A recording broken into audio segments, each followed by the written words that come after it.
জঙ্গলের জানোয়ারকে চিড়িয়াখানায় আনলে জানোয়ার কখনো ভদ্র হয় না। আর আমরা মেদিনীপুরের লোক, আপনি গায়ের পান্তা খাওয়া লোককে অপমান করবেন। দিদি থেকে দিদিমা হতেন, নন্দীগ্রাম না হলে কোনোদিন মুখ্যমন্ত্রী হতে পারতেন না। আপনার বাকিটা আমি করব, আমি বলে গেলাম। আমার নেতা নরেন্দ্র মোদী, আমার আশীর্বাদক অভিভাবক অমিত শাহ, আমি যদি তাদের শিষ্য হয়ে থাকি, সিপিএম এর সূর্য মধ্য গগনে আমি লক্ষণ বাবুকে হারিয়েছি 1,73,000 ভোটে। মমতা ব্যানার্জি 211 সিট পাচ্ছে, সেদিন আমি তাকে হারিয়েছি 1956 ভোটে। আমি আপনাকে প্রাক্তন করব বলে গেলাম। কেষ্টকে বলেছিলাম, কেষ্ট ভিতরে গেছে।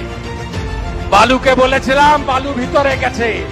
শাহজাহান বলেছিল আমার ছাল চামড়া তুলবে, ওর ছাল চামড়া আমরা তুলে নিয়েছি, জেলের ভিতরে গেছে।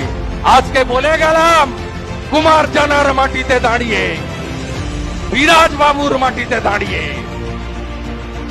বলে গেলাম, আপনার ভাইপোকেও জেলে পুরব, জেলে পুরব, জেলে পুরব।